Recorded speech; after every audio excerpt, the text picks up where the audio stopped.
Integrate it. Add wings to your career. Hello everyone and welcome back. अभी तक हम लोगों ने सॉइल प्रॉपर्टीज़ पढ़ ली थी। सॉइल प्रॉपर्टीज़ के बाद में हमने 50 क्वेश्चंस कर लिए थे, जिसमें ईएस के भी थे, गेट के भी थे और अपने एसएससी या अदर एजेई के एग्जाम में जो भी प्रीवियस ईयर्स में आए थे वो सारे क्वेश्चन थे। अब हम आज पढ़ेंगे हम लोग सॉइल क्लासिफिकेशन। ठीक है, सॉइल क्लासिफिकेशन देखो जनरली एक तो पार्टिकल साइज के बेसिस पे है, फिर एक अपने एस्ट्रो क्लासिफिकेशन है, हाईवे रिसर्च बोर्ड क्लासिफिकेशन है, या फिर अपना आईएस या यूएससी सॉइल क्लासिफिकेशन। तो सबसे पहले हम लोग बात करेंगे पार्टिकल साइज क्लासिफिकेशन की। कौन सा बात करेंगे? पहला पार्टिकल साइज क्लासिफिकेशन। अब ये पार्टिकल साइज क्लासिफिकेशन होता क्या है? देखो इससे सवाल वैसे तो कम ही आते हैं, लेकिन जहाँ से आने के चांसेस है वो मैं बता दूंगा आपको, क्योंकि ये क्या है कि बेसिक चीज़ है, सभी को आती है आजकल। ठीक है, पार्टिकल साइज के हिसाब से हमने क्ले को बांट, क्ले में, सिल्ट में, सैंड में, फिर अपना हो गया ग्रेवल, फिर हो गया अपना ग्रेवल, फिर हो गया कोबल्स एंड फिर हो गया बोल्डर्स। अब ये साइज इंक्रीजिंग में है। ठीक है, किस में है? इंक्रीजिंग साइज में। क्ले होता है लेस देन 2 माइक्रोन, सिल्ट होता है 2 माइक्रोन से लेके 75 माइक्रोन्स तक, सैंड होता है 75 माइक्रोन से लेके 4.75 mm तक। ठीक है, ग्रेवल जो आता है 4.75 mm से लेके 80 mm तक। ठीक है, अब ये जो कोबल्स हैं वो आते हैं अपने 80 mm से लेके 300 mm तक, और फिर जो बोल्डर्स होते हैं वो होते हैं ग्रेटर देन 300 mm। अब जनरली ये जो है ये कोर्स ग्रेन सॉइल होती है, CGS। ये जो होती है वो क्या होती है? Fine grand soil. अब अगर कोई पूछे फाइन ग्रेन्ड सॉइल क्या होती है, तो जिसकी साइज 75 माइक्रोन से कम होती है वो क्या होती है? अपनी फाइन ग्रेन्ड साइज। ठीक है, अब बात करते हैं हम लोग, जैसे सिल्ट और सैंड भी अपने अलग अलग बांट रखी है। तो सैंड जो है 3 पार्ट में है। ठीक है, 3 हिस्सों में है, फाइन, मीडियम और कोर्स सैंड। फाइन, मीडियम और कोर्स सैंड।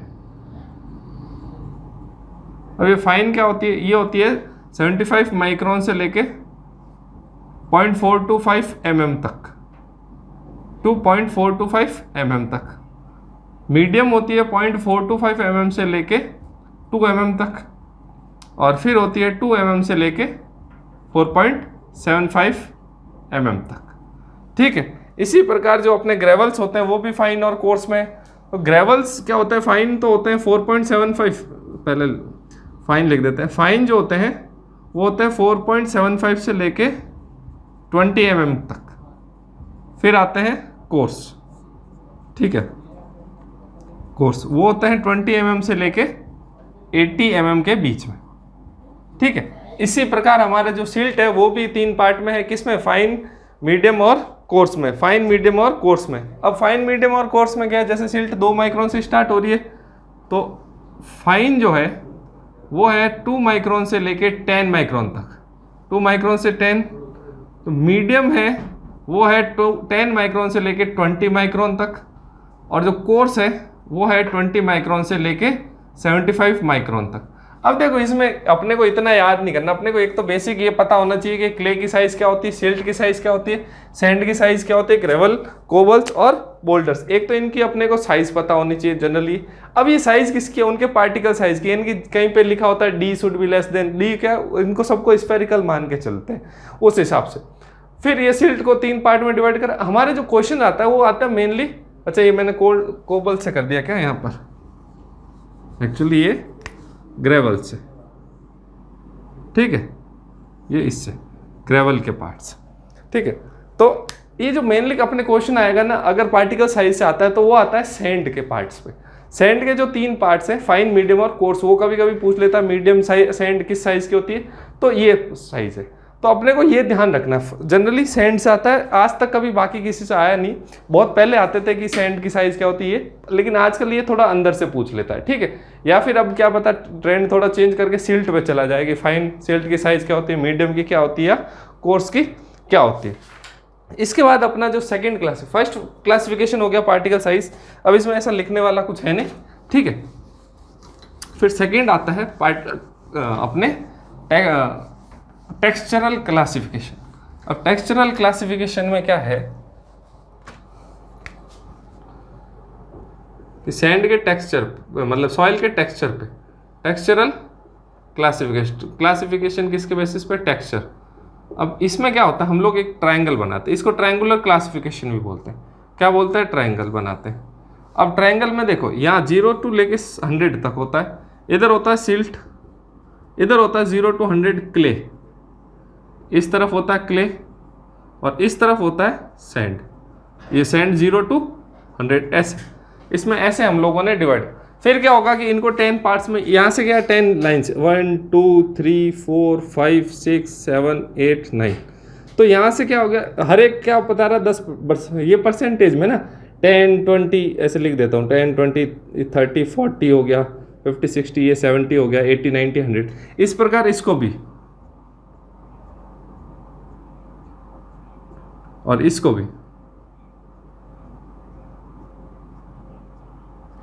ये सबको ऐसे 10 पार्ट्स में सब लाइंस को अपन ने बराबर इक्वली डिस्ट्रीब्यूट करा। अब क्या है कि कोई लाइन मान लो बीच में आ जाए तो पता कैसे चलेगा, जैसे मान लो ये लाइंस आपस में ऐसे मिली हुई है, ठीक है। अब देखो यहाँ क्या डायग्राम थोड़ा सीधा नहीं बन रहा, ये ऐसे बनी, तो कोई मान लो जैसे एक लाइन तो अपने ऐसी आ रही है, एक लाइन अपने ऐसी आ रही है, एक आ रही है अपने ऐसी, ठीक है। देखो ये वाली जो सिल्ट वाली लाइन्स है, ये देखो सिल्ट वाली सारी लाइन्स क्या ऐसे जाएगी, सिल्ट वाली सारी लाइन्स क्या जाएगी, यहाँ से ऐसे इस लाइन के पैरेलल बनेगी, ये जो लाइन बनेगी ट्रायंगल की, इस लाइन के सारी पैरेलल्स बनेगी। अब क्ले वाली इसके पैरेलल आएगी सारी, ये ऐसे, ये ऐसे, ठीक है। मैं बाकी दूसरे मार्कर से बना देता हूँ। ये सिल्ट वाली ऐसे,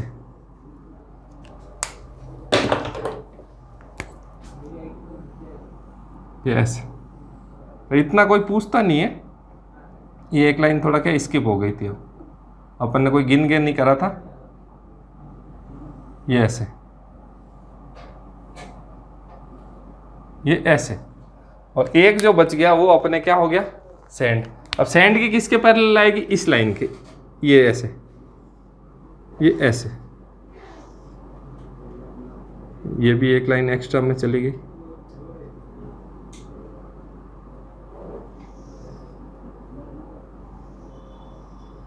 वैसे क्या ये एग्जैक्टली मिलनी चाहिए, पर अपने क्या है कि ड्रॉ ऐसे ही करा, कुछ सही करा नहीं है, ठीक है।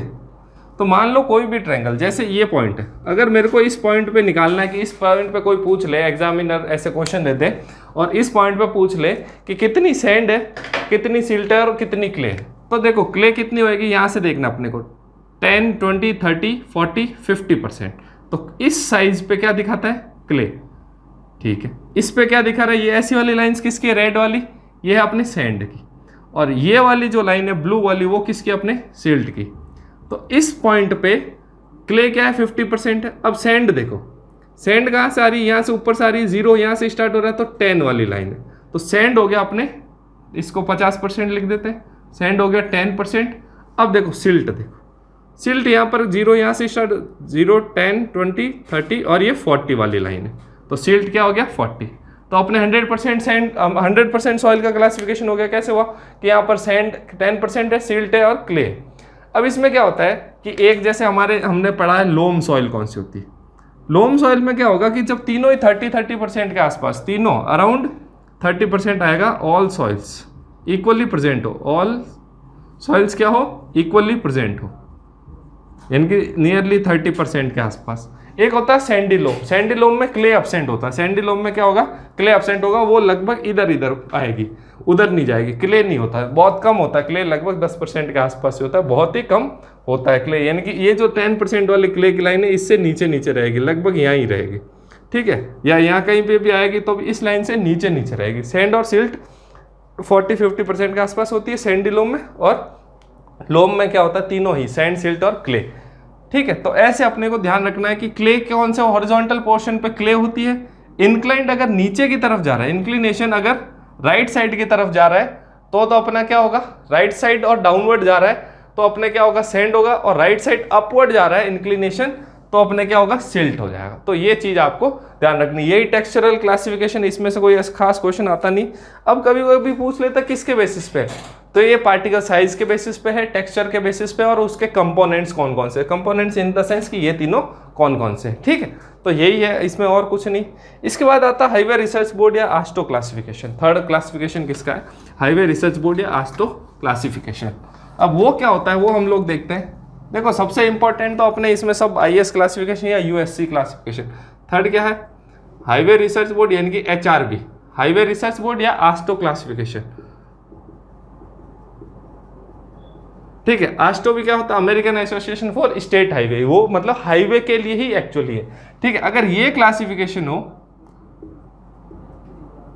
अब इसमें क्या आता है, ये किसके बेसिस पे होता है, इसमें क्या हम लोग एक इंडेक्स देते हैं, GI index, group index, GI आता है ग्रुप इंडेक्स, इसको क्या बोलते हैं, ग्रुप इंडेक्स। अब इसका फॉर्मूला होता है, अब ये काम का आता है, काम आएगा, हाईवे रिसर्च बोर्ड वालों ने दिया है तो किसके लिए आएगा, हाईवे पेमेंट के लिए।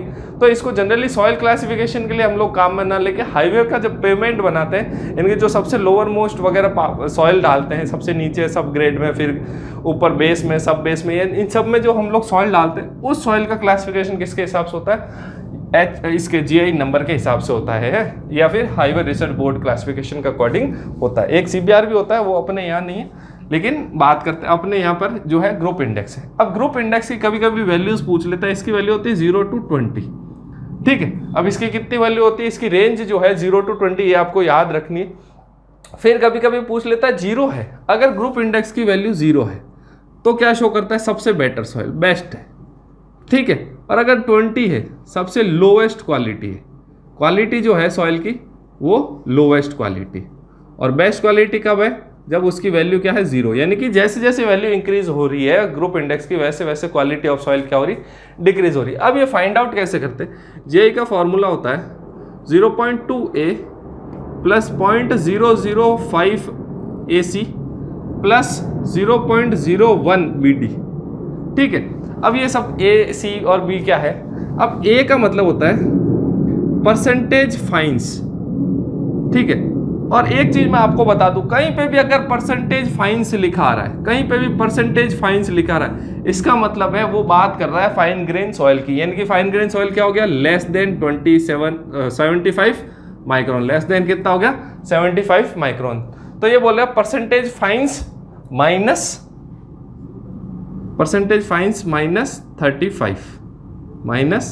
35, ठीक है। यानी कि अपन परसेंटेज फाइन्स को नाम दे देते F-35 आएगा इसका, लेकिन इसकी लिमिट होती है, इसकी 0 मिनिमम वैल्यू हो सकती है और मैक्सिमम कितनी हो सकती है, 40। ए की वैल्यू 0 to 40, यानी कि अगर परसेंटेज फाइन्स 75 से ऊपर है तब भी हमको कितना लेना है, 75 लेना है। मान लो एक परसेंटेज फाइन्स दे रखा है, F की वैल्यू दे रखी है 80, तब ए हिसाब से कितना आना चाहिए, 80 माइनस 35, अपना आना चाहिए 45, लेंगे हम कितना, 40। मैक्सिमम वैल्यू हम 40 ही ले सकते हैं। ये वैसे ही होगा प्लास्टिसिटी इंडेक्स में, जैसे नेगेटिव आता था फिर भी हम लोग लेते तो 0 ही थे, तो इसमें मैक्सिमम इतना ही ले सकते। फिर आता बी भी वही है परसेंटेज फाइन्स, लेकिन इसमें क्या हो जाएगा, -15 हो जाएगा, -15 में से, यानी कि F माइनस 15। इसकी भी लिमिट क्या है, 0 to 40, इसकी भी लिमिट्स क्या है, 0 to 40। यानी कि अगर B निकालना हो इसी में तो B क्या हो जाएगा, 80 माइनस 15, यानी कि ये भी B भी आ जाएगा मेरा 40, ठीक है। फिर अपने C क्या आता है, C आता है लिक्विड लिमिट। C क्या आता है अपना, लिक्विड लिमिट। अब C लिक्विड लिमिट क्या होता है, इसका मतलब लिक्विड लिमिट की जो वैल्यू -40, इसका फॉर्मूला होता है लिक्विड लिमिट -40। इसकी जो वैल्यू होती है मैक्सिमम, मतलब इसकी जो रेंज होती है वो होती है 0 to 20। यानी कि मान लो किसी सॉइल की लिक्विड लिमिट दे रखी है 60, लिक्विड लिमिट दे रखी है अपने को 65%, तो अपने C की वैल्यू कितनी आ जाएगी, लिक्विड लिमिट -40, तो आनी कितनी चाहिए 25, लेकिन आएगी कितनी C की वैल्यू 20, मैक्सिमम ले इतनी ही ले सकते। अब D क्या होता है, D होता है IP -10, इसकी भी मैक्सिमम लिमिट 0 to 20 तक, 0 to 20, ठीक है। ये आपको ध्यान रखना है। आईपी कैसे निकालते हैं अपने को पता है, liquid limit minus plastic limit. Liquid limit मान लो 30, प्लास्टिक लिमिट मान लो 30% है, तो आईपी क्या आ रहा है 35 आ रहा है, लेकिन हमको डी की वैल्यू कितनी लेनी है, आईपी माइनस 10 करेंगे 25, लेकिन लेना कितना है 20। इससे ज़्यादा हम लोग वैल्यू नहीं ले सकते, ठीक है। ये अपने को ध्यान रखना है, ये अपने को ध्यान रखना है। ये पूछ लेते हैं कभी कभी, या फिर डायरेक्ट वो फॉर्मूला पूछ लेता है। फॉर्मूला जीआई का फॉर्मूला होता है 0.2a plus 0.005 AC plus 0.01 BD, इनकी मैक्सिमम और मिनिमम लिमिट्स पे पूछ लेता है। या पूछ लेता है कि अगर किसी सॉइल का 0 है ग्रुप इंडेक्स तो वो सॉइल कैसी है, बेस्ट क्वालिटी की। अगर उसका ग्रुप इंडेक्स 20 है तो उसका क्या है, लोवेस्ट क्वालिटी, उससे खराब क्वालिटी नहीं हो सकती, यानी कि फेल है, अपने कोई काम की सॉइल नहीं, घटिया सॉइल है, ठीक है। ये था अपना हाईवे रिसर्च बोर्ड का क्लासिफिकेशन, ठीक है। अब हम लोग नेक्स्ट बात करते हैं अपने आईएस क्लासिफिकेशन या फिर यूएससी यूनिफाइड सॉइल क्लासिफिकेशन। यही सॉइल क्लासिफिकेशन अपने इंपॉर्टेंट है और मैक्सिमम जो क्वेश्चंस आते हैं इसी में से आते हैं, ठीक है। जो मैक्सिमम क्वेश्चंस आते हैं वो कहाँ से आते हैं, आपके यूनिफाइड सॉइल क्लासिफिकेशन या आईएस सॉइल क्लासिफिकेशन से ही आते हैं। यूएससी यूनिफाइड सॉइल क्लासिफिकेशन या आईएस क्लासिफिकेशन। अब दोनों में डिफरेंस क्या है वो मैं आपको बता दूंगा, पर बेसिक चीज क्या है कि कभी कभी पूछ लेते हैं कि टोटल नंबर ऑफ कितने ग्रुप्स में है ये सॉइल्स, कितने ग्रुप्स में। तो पहले मैं यूनिफाइड का बता देता हूँ। यूनिफाइड का कोर्स ग्रेन जो सॉइल है वो 8 टाइप की कोर्स ग्रेन सॉइल है। किसमें, यूनिफाइड में कितनी कोर्स ग्रेन सॉइल्स है, 8, ठीक है। फाइन ग्रेन सॉइल्स है 6 और अपने एक ऑर्गेनिक सॉइल है वो 1 है। तो टोटल नंबर ऑफ सॉइल्स कितनी हो गई, 50। अब इसी प्रकार आईएस में कोर्स ग्रेन सॉइल्स है 8, सेम कोर्स ग्रेन सॉइल दोनों में 8 फिक्स है। फाइन ग्रेन सॉइल आईएस में 9 आ जाती है, ऑर्गेनिक 1 होती है, इसमें टोटल आती है 18।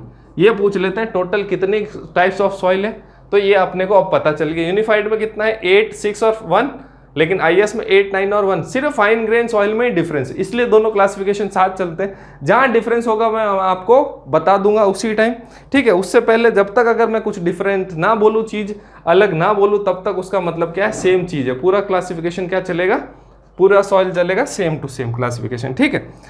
अब ये तो बात करते हैं, इसके बाद अपन आगे चलते हैं, ठीक है। ये अब मिटा देता हूँ क्योंकि ये थोड़ा लंबा चलना है। अब क्या है, क्लासिफिकेशन कैसे करना है हमको। तो सबसे पहले हम बात करते हैं कि सबसे पहले हमको फाइन ग्रेन सॉइल और कोर्स ग्रेन सॉइल डिस्ट्रीब्यूट करनी। सबसे पहले क्या करना है, फाइन ग्रेन सॉइल और कोर्स ग्रेन सॉइल। तो जो भी अपने पास सॉइल है उसको मैं पास कराऊंगा, पास फ्रॉम या सीव फ्रॉम लिख देते, सीव फ्रॉम 75 माइक्रोन, सीव 75 माइक्रोन सीव। इसका सीव नंबर कितना होता है, 200। अगर मैंने इस सॉइल को 75 माइक्रोन सीव से पास करा है, ये आपको पता है कि 75 माइक्रोन से ऊपर जो सॉइल होती है वो कोर्स ग्रेन, अपन ने अभी पार्टिकल साइज क्लासिफिकेशन पढ़ा, और 75 माइक्रोन से जो छोटी सॉइल होगी वो अपने क्या होगी, फाइन ग्रेन सॉइल। तो अगर 50% से ज्यादा सॉइल रिटेन हो गई, अगर पास कराने पे greater than 50, if soil retains on 75 micron sieve greater than 50%, अगर 50% से ज्यादा सॉइल रिटेन हो गई उस पे, तो इसका मतलब वो कौन सी सॉइल है, कोर्स ग्रेन सॉइल। तो कौन सी सॉइल है वो, कोर्स ग्रेन सॉइल, CGS। लेकिन अगर सॉइल रिटेन्स की जगह क्या हो गया, इफ सॉइल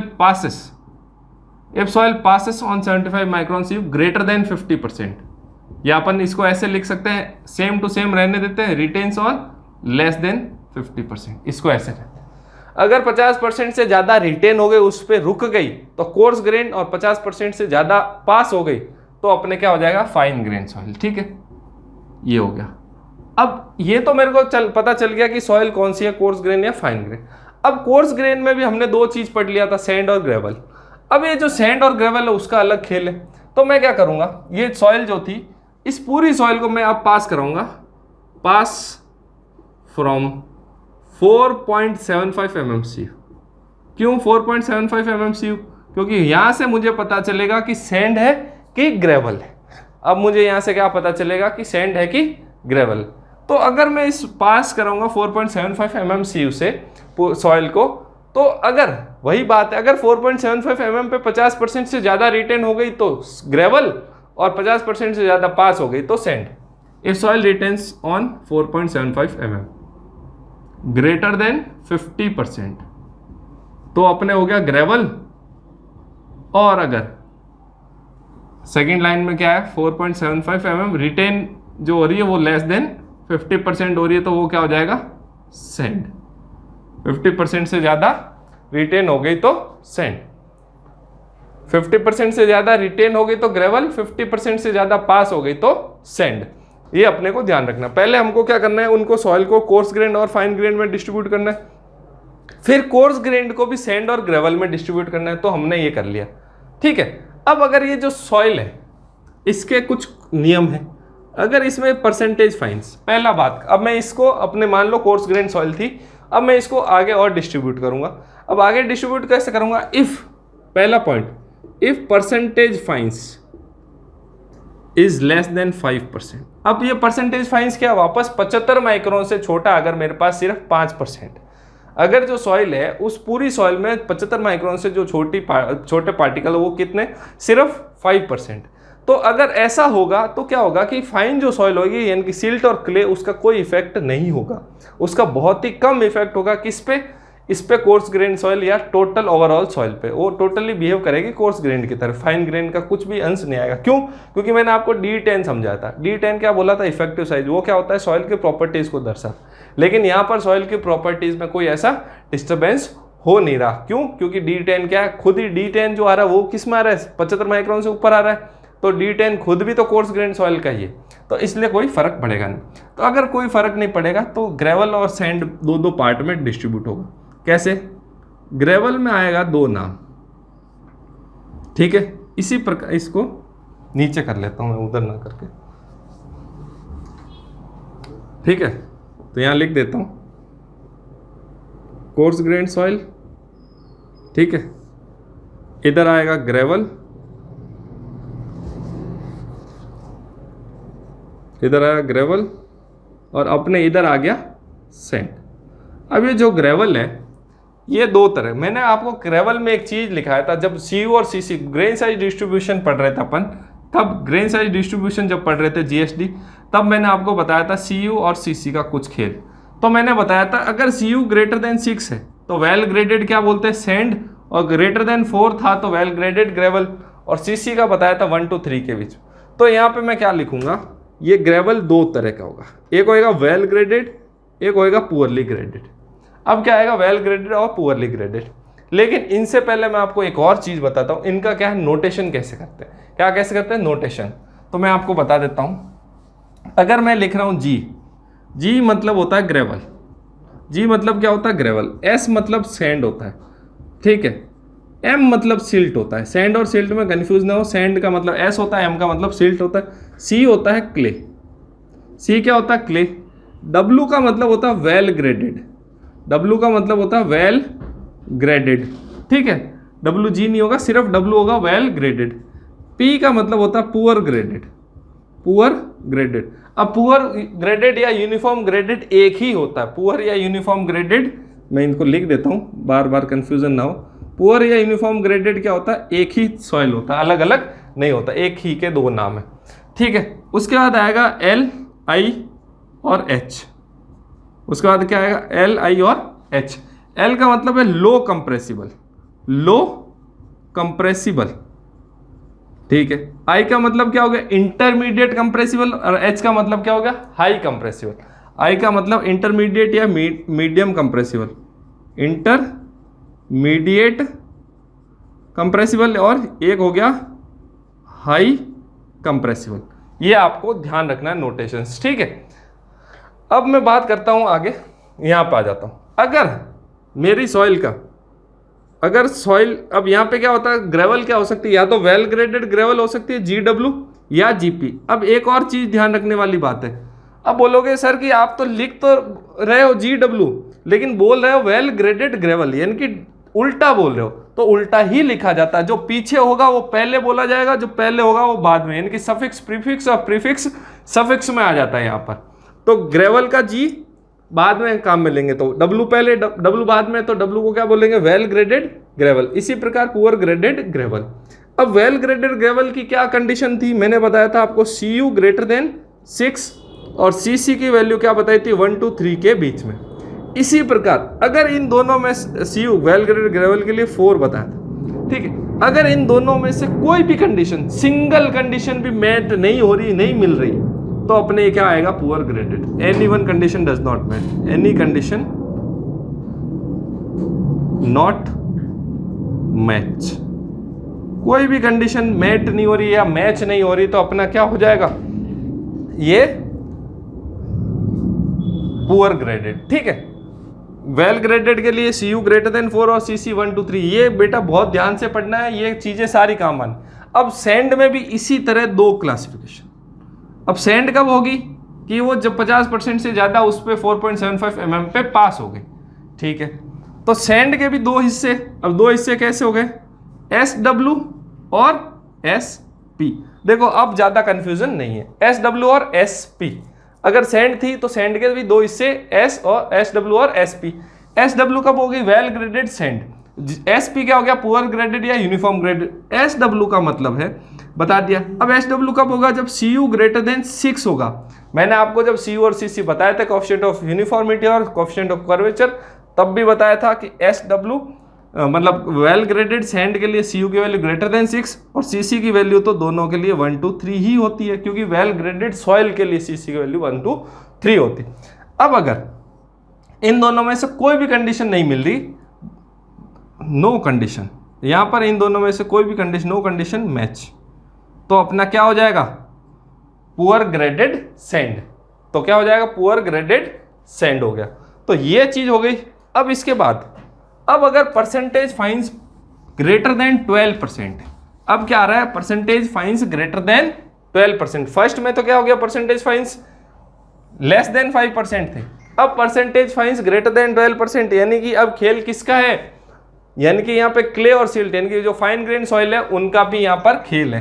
तो सेकेंड पार्ट हो गया, if percentage fines greater than 12%, यानी कि D10 अब क्या आएगा, D10 जो है 75 माइक्रोन से कोई छोटी साइज आएगी, यानी कि fine grain soil. Effective size कौन सी, अब फाइन ग्रेन सॉइल। अब इस इफेक्टिव साइज का फर्क पड़ेगा कहाँ पे, इसमें एक नई चीज आ जाएगी। अब इफेक्टिव साइज आते ही कौन आ जाता है अपने, मैंने क्या बोला, फाइन ग्रेन सॉइल में एक इंडेक्स पढ़ा था अपन ने, प्लास्टिसिटी इंडेक्स। यहाँ पर अपने IP रोल में आएगा, लेकिन कोई नहीं, अपन IP भी पढ़ेंगे। फिर बात करते हैं वही ग्रेवल और सैंड। भाई कोर्स ग्रेन सॉइल है, तो कोर्स ग्रेन के 2 हिस्से हुए, एक हुआ ग्रेवल, एक हुआ सैंड। अब ग्रेवल के भी यहाँ 2 हिस्से होंगे और सैंड के भी 2 हिस्से, जैसे यहाँ पे 2 हुए वैसे यहाँ पे भी 2। अब वो 2 कौन से होंगे, एक होगा GM और एक होगा GC। इसी तरह सैंड के भी 2 हिस्से, SM और SC। ठीक है, अब देखो GM का मतलब है सिल्टी ग्रेवल, M किसके लिए होता है, सिल्ट के लिए, तो पहले कौन, पीछे वाले को पहले बोलते हैं, तो सिल्टी ग्रेवल। और ये GC का मतलब क्लेई ग्रेवल, गवर्नमेंट कॉलेज नहीं होता GC का मतलब, ठीक है। और SM का मतलब सिल्टी सैंड, SC का मतलब शेड्यूल कास्ट नहीं, यहाँ पे क्ले ही सैंड है, ठीक है, तो ध्यान रखना। अब सिल्टी सैंड का, सिल्टी ग्रेवल कब होगा, सिल्टी ग्रेवल तब होगा जब IP की वैल्यू लेस देन 4 होगा। अब IP की वैल्यू क्या होगी, लेस देन 4, यानी कि प्लास्टिसिटी इंडेक्स की वैल्यू अगर लेस देन 4 है और silt is greater than clay, इसका मतलब silt is greater than clay तब। लेकिन GC कब होगा, जब IP की वैल्यू ग्रेटर देन 7 आ जाएगी और clay is greater than silt. अब बोलोगे सर ये क्या खेल है IP का, तो जब मैंने आपको प्लास्टिसिटी इंडेक्स लिखाया था तब मैंने IP की वैल्यू लिखाया था, सैंड और ग्रेवल के लिए 0 लिखाया था।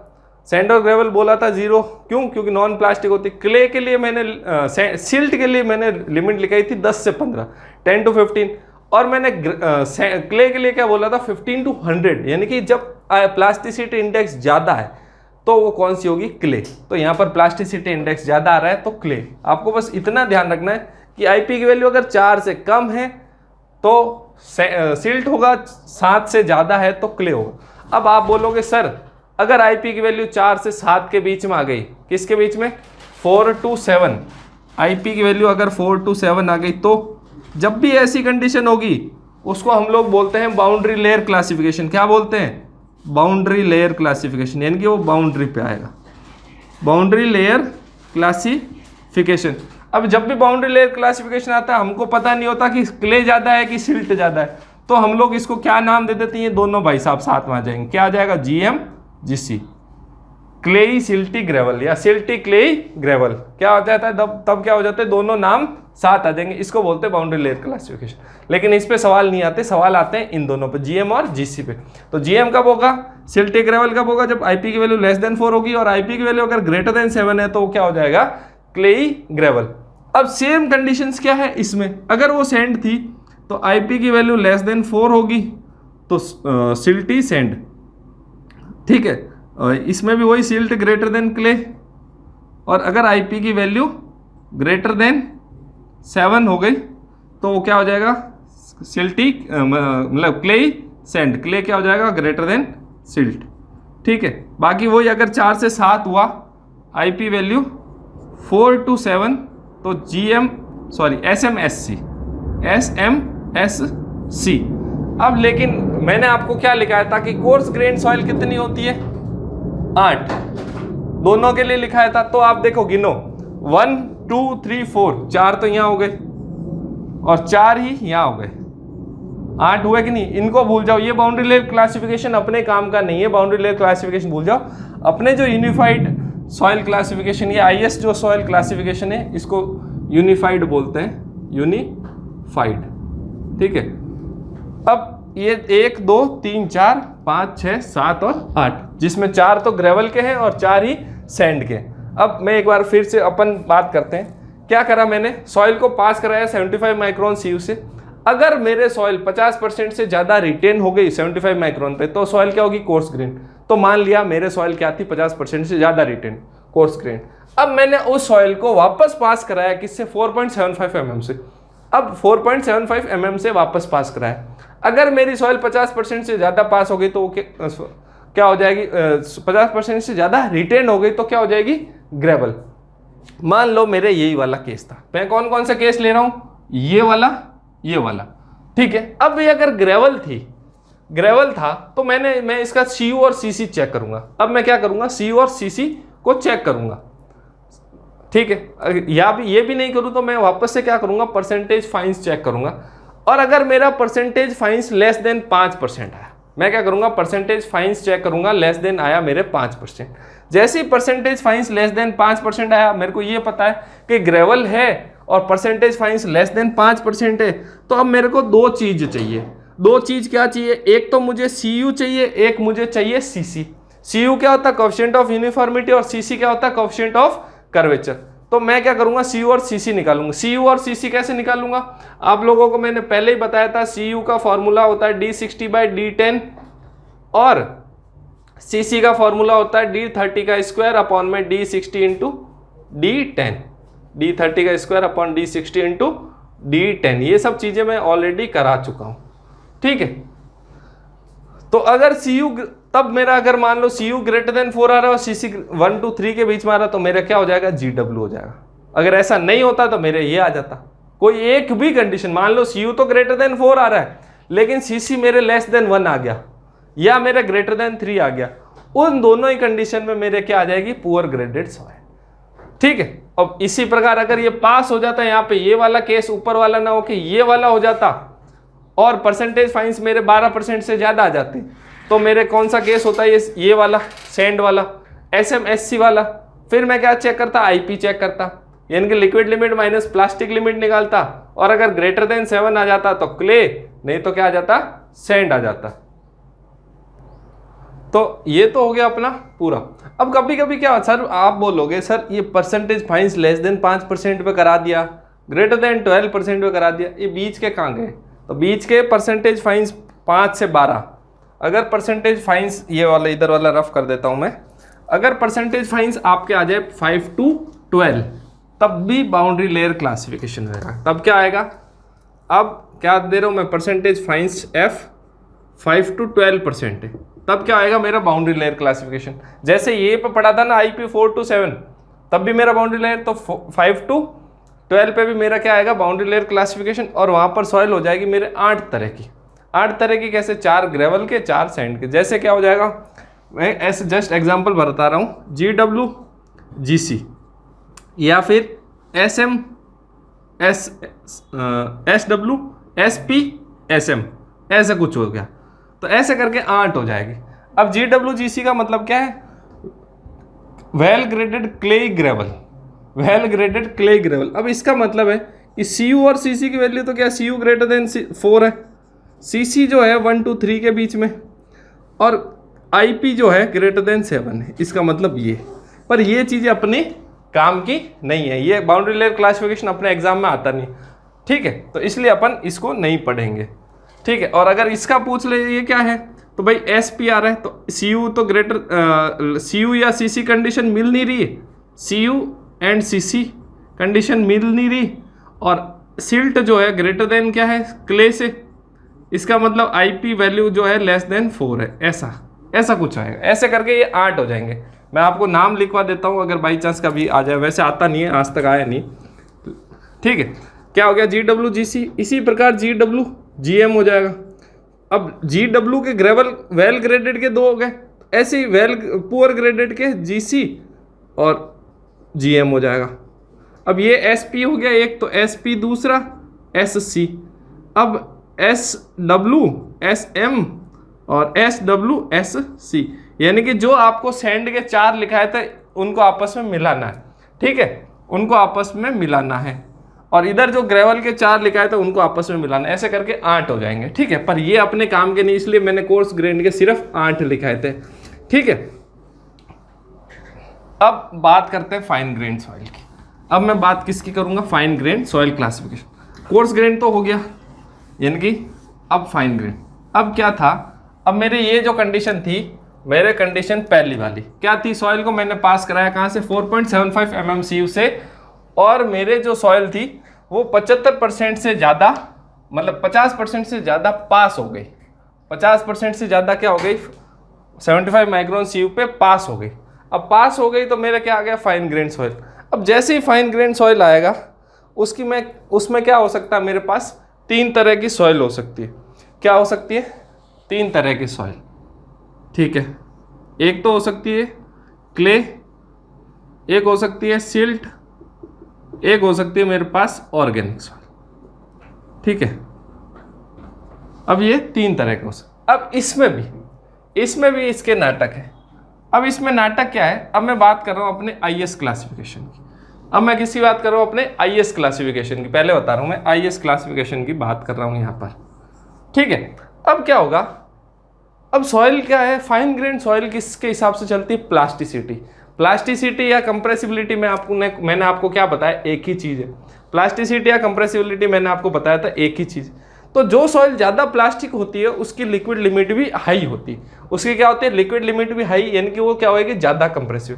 तो जो नेचुरल वाटर कंटेंट है सॉइल का, जो नेचुरल वाटर कंटेंट है, अब उसका कंपेरिजन चलेगा। किसका कंपैरिजन चलेगा, नेचुरल वाटर कंटेंट और लिक्विड लिमिट का। अब वो कैसे चलेगा, 3 और आएंगे यहाँ पे। 3 तो ये आ गए, जैसे मैंने आपको लिखाया था, लो कंप्रेसिबल, इंटरमीडिएट कंप्रेसिबल और हाई कंप्रेसिबल जो लिखाए थे। अब उन तीनों का यहाँ पर खेल चालू हुआ। अब उन तीनों का क्या खेल है कि भाई लो कंप्रेसिबल है, इसका मतलब लिक्विड लिमिट लेस देन 35% है, ठीक है। अगर लिक्विड लिमिट 35 to 50 है, इट मीन्स वो क्या है, इंटरमीडिएट है। और लिक्विड लिमिट ग्रेटर देन 50% है तो क्या है, अपना हाई कंप्रेसिबल। देखो 3 तो ऐसे हो गई, सिल्ट, क्ले सिल्ट और ऑर्गेनिक। 3 क्या हो जाएगी, लो कंप्रेसिबल, इंटरमीडिएट और हाई कंप्रेसिबल। यानी कि लिक्विड लिमिट लेस देन 35 होगा तो इंटरमीडिएट, लो कंप्रेसिबल होगा। 35 to 50% होगा तो इंटरमीडिएट, और ग्रेटर देन 50% होगा हाईली कंप्रेसिबल हो जाएगा। ये अपने को ध्यान रखना। अब बात करते हैं, अब यहाँ पर क्या है कि अब फिर भी इनको डिस्क्राइब कैसे करें।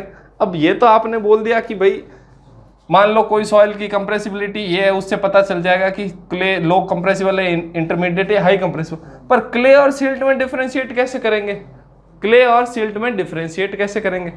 क्ले और सिल्ट में डिफरेंशिएट करने के लिए अपने पास एक ए लाइन चार्ट है, जिसको प्लास्टिसिटी चार्ट भी बोलते हैं। क्या बोलते हैं, ए लाइन चार्ट, ए लाइन चार्ट। या प्लास्टिसिटी चार्ट बोलते हैं, या प्लास्टिसिटी चार्ट भी बोलते हैं। ठीक, अब ये बनता कैसे? ये ऐसे बनता भाई साहब, एक्स और वाई एक्सिस। अब एक्स एक्सिस पे क्या होगा और वाई एक्सिस पे क्या होगा? अब एक्स एक्सिस पे होगा इसमें लिक्विड लिमिट, एक्स एक्सिस पे क्या होगा? लिक्विड लिमिट, और वाई एक्सिस पे होगा इसमें आईपी यानी कि प्लास्टिसिटी इंडेक्स। अब ये ए लाइन का मतलब क्या है? ए लाइन एक तरह की इक्वेशन है, ए लाइन एक इक्वेशन है जिसका कि फॉर्म जो क्या बताता अपने को? आईपी बताता। क्या बताता? Plasticity index. ए लाइन एक अपने पास इक्वेशन है जो हमको क्या बताता? Plasticity index. उसकी वैल्यू होती है 0.73 WL -20। ठीक, एक अपने पास आईपी का पहले फॉर्मूला जो मैंने बताया था, liquid limit minus plastic limit, यानी कि यहाँ अब अपने पास दो लिक्विड लिमिट, दो प्लास्टिसिटी इंडेक्स के फॉर्मूले हो गए। एक तो जो ए लाइन से आ रहा है क्या है? 0.73 WL -20, और एक जो आ रहा है WL -WP। अब यहाँ पे जो चार्ट है वो किसकी वजह से आ रहा है? ए लाइन की वजह से। तो ए लाइन वाली इक्वेशन अगर लिक्विड लिमिट 0 होगी, ठीक है, तो ये जनरली क्या होगा कि ये स्टार्ट होगा 20 से, यहाँ से ये 20 लिक्विड लिमिट है, तो ये कर्व स्टार्ट होता है यहाँ से।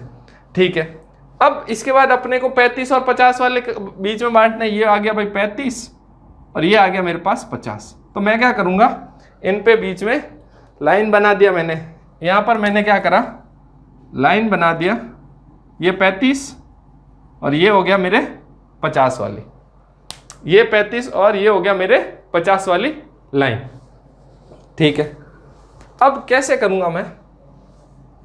अब जो ये 20 से 35 के बीच में ये क्या हो जाएगा? मेरा लो वाला सेक्शन। 35 से 50 वाला मेरा हो गया इंटरमीडिएट वाला सेक्शन। इनको दूसरे पेन से लिख देते हैं अपन। ये हो गया मेरे लो वाला सेक्शन, ये हो गया मेरे इंटरमीडिएट वाला सेक्शन, और ये हो गया मेरे हाई वाला सेक्शन। लेकिन अभी एक और समस्या आ गई। अब समस्या क्या है? एक भाई साहब ने एक और line the, you line. You line क्या है? चलो इसका कॉन्सेप्ट बाद में पढ़े। तो मान लो अब मैंने को क्या करना था, कोई सॉइल आई मेरे पास, उस सॉइल की मान लो लिक्विड लिमिट क्या है? 50%। ठीक है, अब ए लाइन, अच्छा ये तो पता ही नहीं ए लाइन क्या, ए लाइन अपने को क्या बताती है? ये क्ले को किससे अलग करती है? डीमार्केट्स या डीमार्क्स क्ले फ्रॉम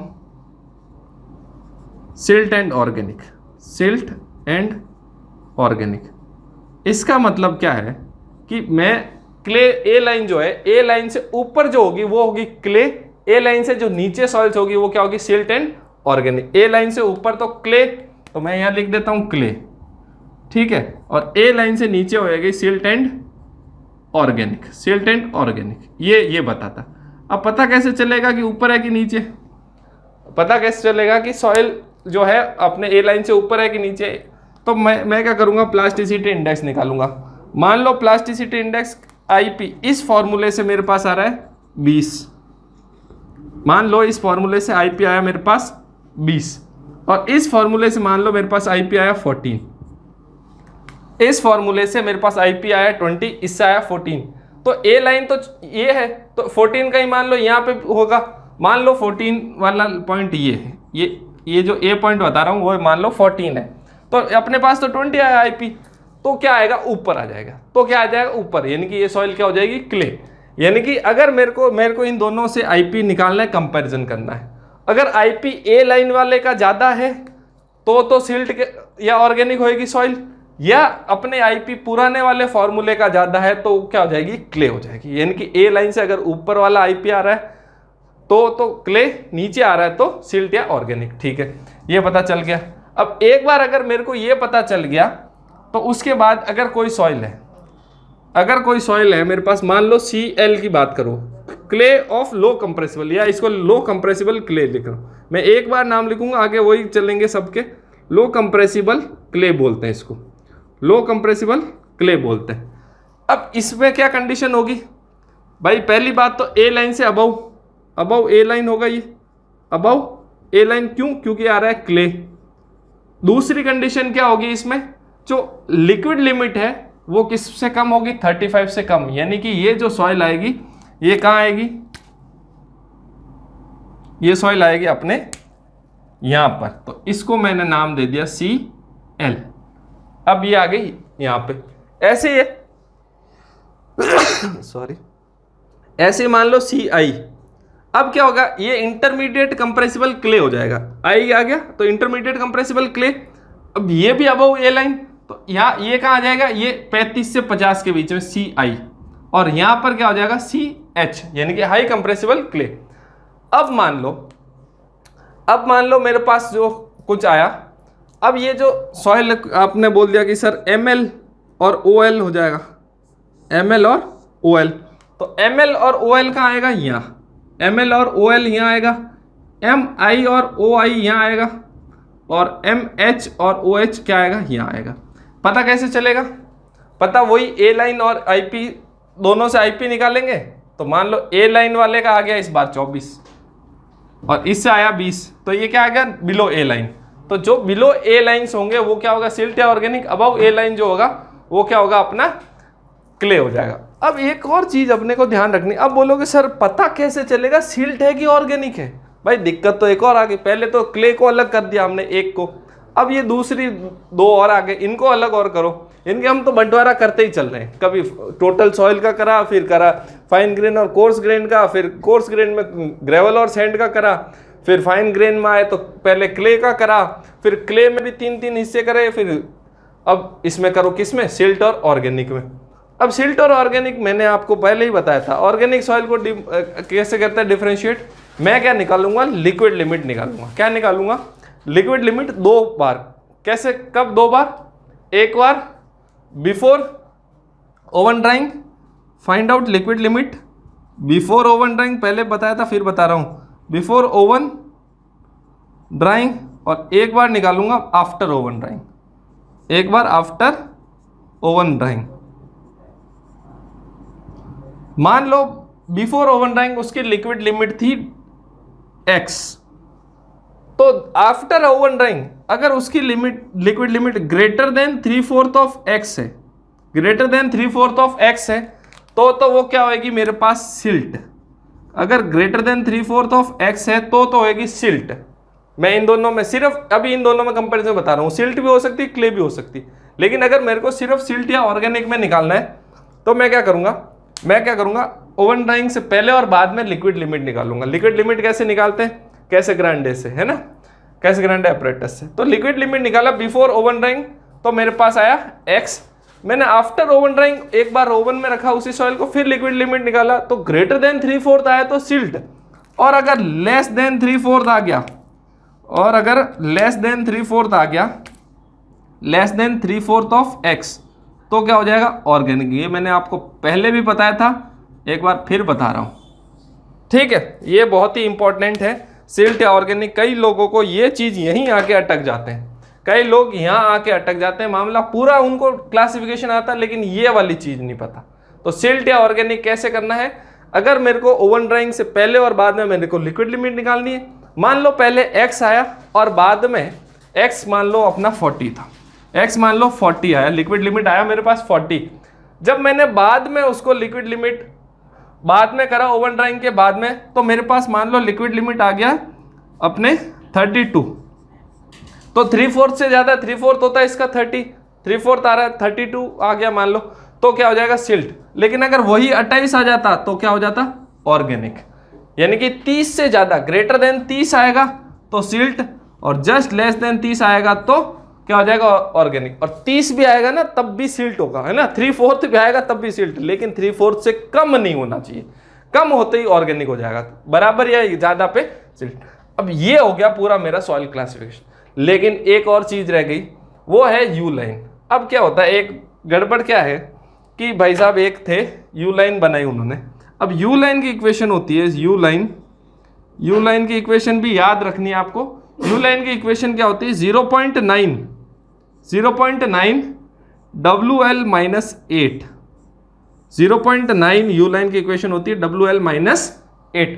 अब बोलोगे सर ये यू लाइन क्यों, यू लाइन इसलिए कि भाई पता तो चले सॉइल कहाँ तक है, पता चला कि सॉइल, अब मान लो ये यू लाइन, अब जैसे ए लाइन अपने 20 से स्टार्ट हुई थी, यू लाइन अपने कहाँ से स्टार्ट होगी, या 8 से, ठीक है। तो इसको थोड़ा इधर बना लेते हैं, तो ये 8 से स्टार्ट होगी और ऐसे गई। इसका मतलब ये है कि अगर किसी यू लाइन भी अपने को आईपी ही शो करता है, यू लाइन भी क्या शो करता है, अपने को आईपी शो करता है, इक्वल टू आईपी। अब इनको हटा देते हैं। ये भी क्या शो करता है, अपने को आईपी शो करता है। अगर प्लास्टिसिटी इंडेक्स यू लाइन से भी ऊपर आ गया, किसी सॉइल का यू लाइन से भी ऊपर आ गया, यानी कि क्या निकाला अपन ने, यू लाइन से मान लो प्लास्टिसिटी इंडेक्स, अब इनको मिटा देता हूं मैं एक बार, बोर्ड काफी भर गया है, यहां लिख देता हूं। अगर देखो ए लाइन से आ रहा है प्लास्टिसिटी इंडेक्स आपका 20, और जो फॉर्मूला है liquid limit minus plastic limit वाले से आ रहा है आपका मान लो 25, ठीक है, और यू लाइन से आ रहा है आपका आईपी 22, यू लाइन से आपका आ रहा है 22। तो ये जो आईपी आया, ये सॉइल क्या होगी आपकी, इस यू लाइन से भी ऊपर चली गई। और अगर कोई ऐसी प्रॉपर्टी जो यू लाइन से भी ऊपर चला जाए, इसका मतलब वो सॉइल नहीं है, वो कुछ और है, सॉइल है ही नहीं। यानी कि हम कह सकते हैं यू लाइन से ऊपर कोई भी सॉइल एग्जिस्ट करती ही नहीं है। क्या नहीं करती, यू लाइन से ऊपर कोई भी सॉइल एग्जिस्ट नहीं करती, ये अपने को ध्यान रखना है, ठीक है। तो अब अपने क्लासिफिकेशन कितने हो गए भाई, यू लाइन पे यही क्वेश्चन आता है, या तो इसकी इक्वेशन पूछ लेते हैं या पूछ लेते हैं यू लाइन क्या शो करता है। तो यू लाइन क्या शो करता है कि सॉइल की जो बाउंड्री लिमिट्स होती है उसको शो करता है। यू लाइन से अबव कोई भी सॉइल एग्जिस्ट नहीं करती, इसको बोलते हैं प्लास्टिसिटी चार्ट या ए लाइन चार्ट भी बोलते हैं, ठीक है, पर ज्यादातर जगह प्लास्टिसिटी चार्ट लिखा होगा। अब बोलोगे सर आपने क्या बोला था कि आप बताओगे आईएस और यूनिफाइड सॉइल क्लासिफिकेशन में डिफरेंस। मैंने बोला था आईएस और यूनिफाइड सॉइल क्लासिफिकेशन में डिफरेंस बताऊंगा। तो यूनिफाइड में क्या होता है, ये इंटरमीडिएट का चोंचला ही नहीं है, या तो 35 से कम या 35 से ज्यादा। यूनिफाइड में ये वाले भाई साहब है ही नहीं। आईएस में तो तीनों है और यूनिफाइड में नहीं है।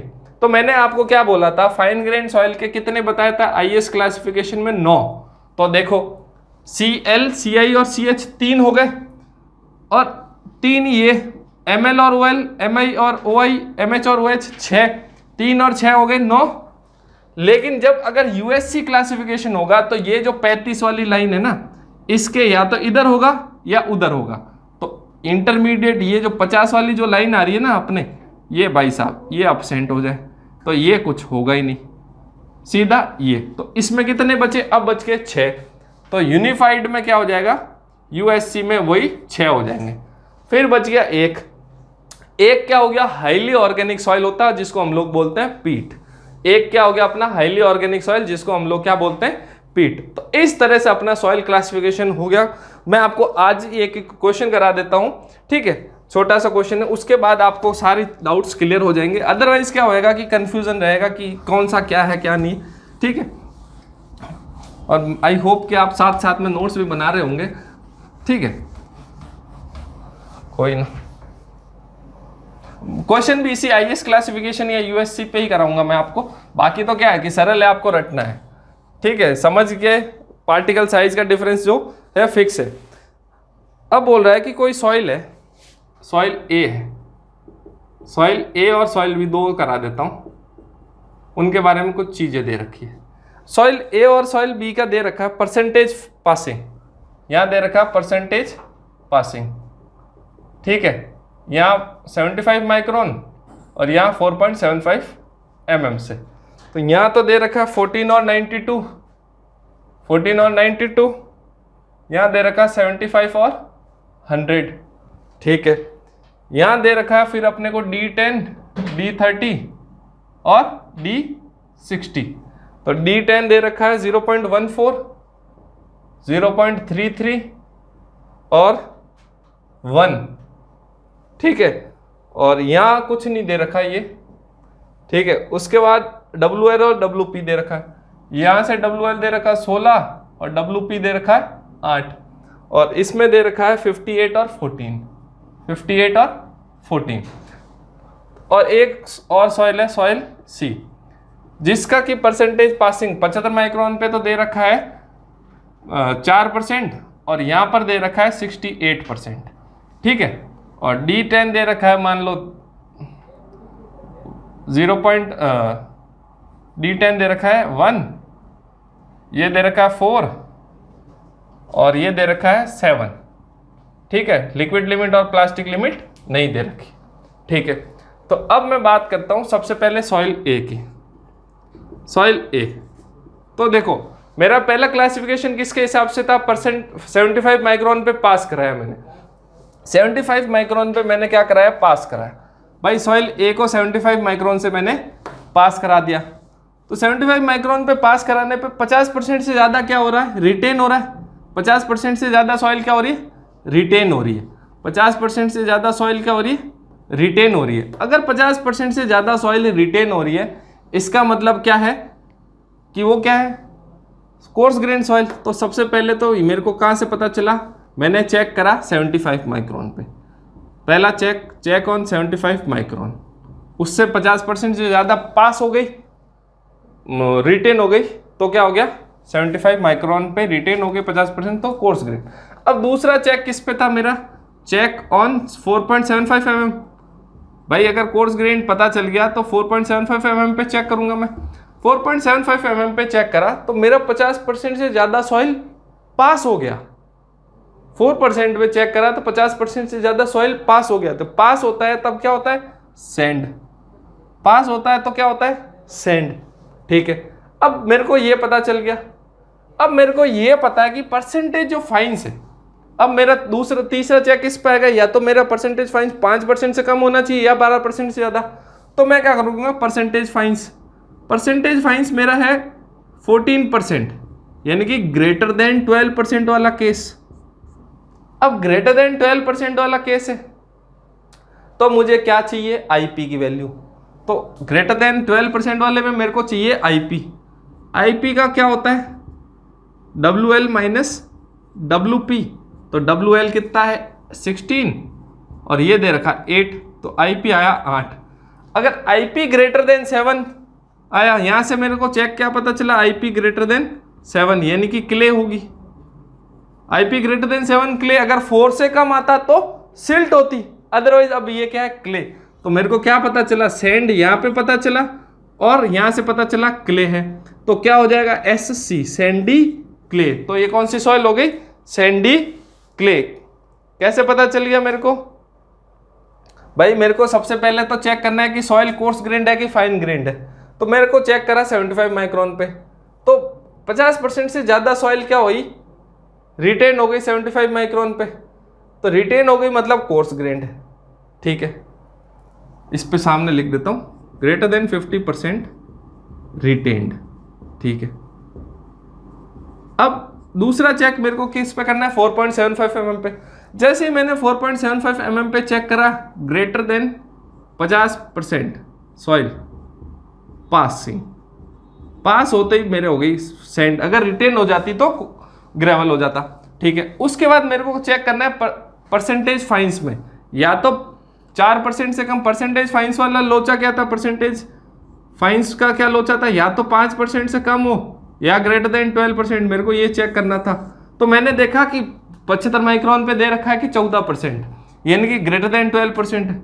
जैसे ही ग्रेटर देन 12% हुआ, मुझे याद आया कि वहाँ पे आईपी चेक करना है। आईपी की वहाँ पे लोचा था, या तो आईपी लेस देन 4 होगा या आईपी ग्रेटर देन 7 होगा। तो मैंने ये चेक कर लिया। आईपी का फॉर्मूला होता है WL माइनस WP। मेरे को पता चल गया, तो उससे क्या आ गया? मेरा आईपी की वैल्यू ग्रेटर देन 7 यानी कि 8 आया, तो क्या हो गया? क्ले। तो SC हो गया। तो ये बात है। अब मेरे को लगता है आप लोगों को अच्छे से समझ में आ गया हो। चलो कोई नहीं, अपन अगला एग्जाम्पल ले लेते हैं सॉइल बी का। ठीक है, जैसे ही ये तीनों एग्जाम्पल खत्म हो जाएंगे, उसके बाद आपको गारंटी से समझ में आ जाएगा। फिर भी नहीं आए तो एक बार वीडियो दोबारा देखना, 100% तब तो आ ही जाएगा। ठीक है, और देखो इसमें सॉइल क्लासिफिकेशन पे क्वेश्चन आने का बहुत अच्छा चांस रहता है, और इसमें से तो अक्सर आता ही है। अब सॉइल बी की बात करते हैं। तो पहला वही चेक करना है कि कोर्स ग्रेन है, चेक ऑन 75 माइक्रोन। अब मैंने चेक करा 75 माइक्रोन पे, तो मेरे 75% से ज़्यादा सॉइल क्या पासिंग है।